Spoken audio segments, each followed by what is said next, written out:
Hello, welcome back to Basement Backgammon. In this episode, we're going to be talking about a little travel board I call Helen Reddy. I Am Woman, Hear Me Roar.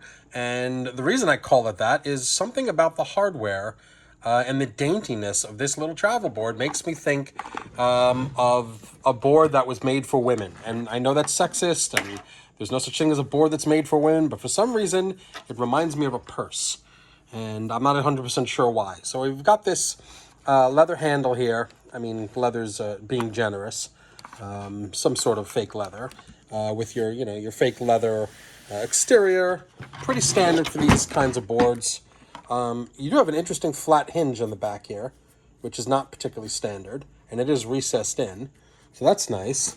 But then you've got this hardware, which is not standard either. This particular clasp hardware I've seen a couple times where the hinge just doesn't open all the way. It's supposed to be it's about 30 degrees that it opens, just enough. And this is why it reminds me of a purse. It just doesn't feel like your standard backgammon board with the hinge would open up higher. And when you open it up, you get what looks like a very standardized something that Chris Lloyd would have done. I'm 100% sure this isn't Chris Lloyd, though. I really don't know who made this. There is a booklet that came with it that says Pauper Games, but I'm also fairly sure Pauper Games didn't make this because this booklet did not come with the board. How do I know this booklet didn't come with the board?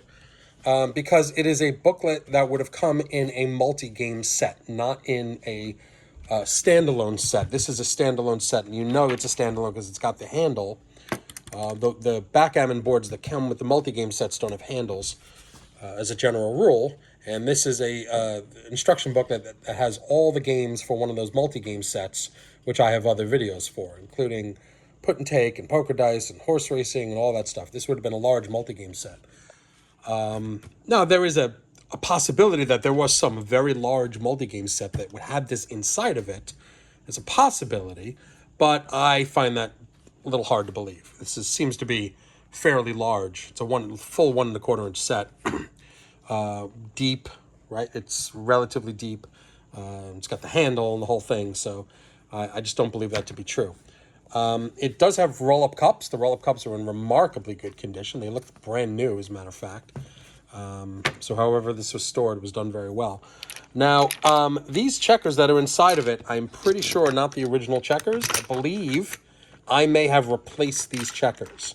And the checkers that came with it were probably Catalan checkers that were thin Catalan checkers, because you can see that there isn't a lot of room here for a full set of 15 checkers.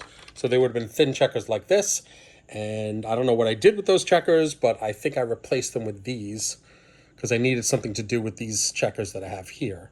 And these are a nice set of checkers. This is a nice green and yellow Catalan, and it's got a finger dish and very thin, as you can see. So these are specialized thin checkers that would have been made for a board like this.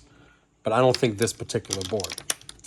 Let me just check one more time. I'm going to just put them all in the tray over here so you can see how big this is and how much room there is for it.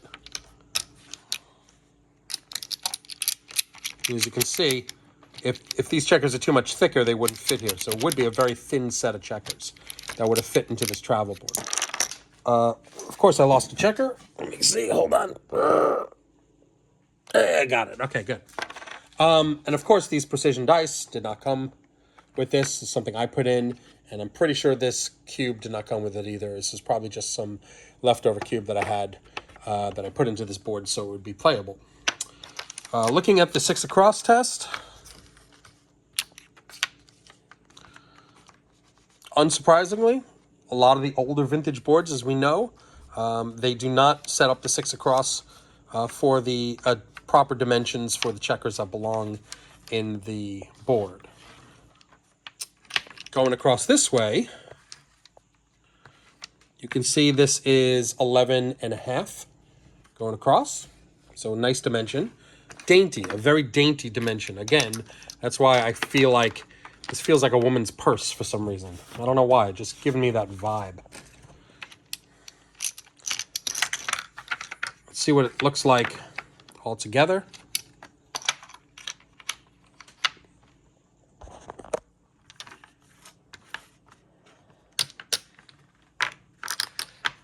I'm a fan of larger, thicker checkers myself, so these very small, thin checkers, definitely not my favorite, but it's what fits in the board. Sometimes you just have to go with the dimensions of what's in the board. Now, if I had to modify this board to fit a larger set of checkers, it would be a 1 1/4 inch set, but thicker checkers, I would have to do something about this block right here. This block and this block, which is built into the board, I'd have to cut this back and remove it.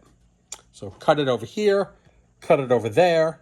I can still keep storage for the dice and cube, and it's not that difficult to modify, but of course it would destroy the original dimensions of the board, which as a collector I don't necessarily want to do. This isn't a board I would necessarily want to use. The cork is fine, there's nothing wrong with it. It's got a little spring to it, but only because it's coming up from the bottom. It's rather thin otherwise, not much padding underneath. I'm not gonna, well, you know what?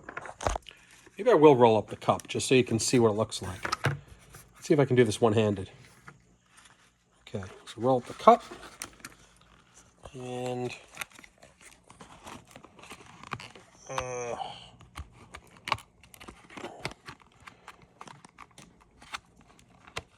you guys are not getting a good view of this, I'm sorry.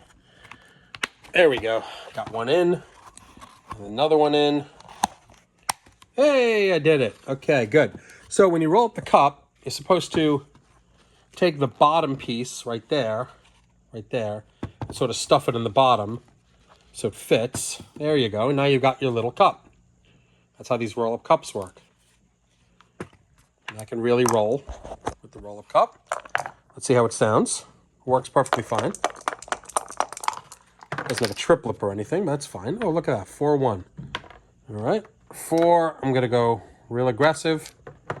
I had someone at my club the other day tell me, Jamie, you play very, very aggressively. Oh, you see what happens? The bottom came open. Ha. And that's why I hate these roll-up cups. I guess when you got nothing else. All right, I'll just do the rest by hand. Yeah, they said to me, you play very, very aggressively, like before you set up your board. I said, I know. I'm working on it. 5, 2, 3, 3. That's easy enough. Let's go for that blitz. Ooh, 4, 6. Nice out. Now look how generous this bar is for this checker. The 1 1/4 inch checker, and it's got so much bar for it. It's another reason why I don't think this would be inside of a multi-game set. I think this would be a standalone board. Anyway, that's my Helen Reddy board. I am Woman Hear Me Roar, and I hope that you enjoyed this. You saw a little bit of this board. I'm not 100% sure who the maker is. Like I said, it could be AP Games. It could be another manufacturer. Given the hardware, I don't think it is AP Games because I haven't seen them use this latch hardware before. So I'm not 100% sure who this is. It's a mystery. Hopefully, if one of you knows, you can let me know in the comments. Like and subscribe for more videos. You'll be notified as soon as I post a video. And I will see you again soon. Thanks a lot.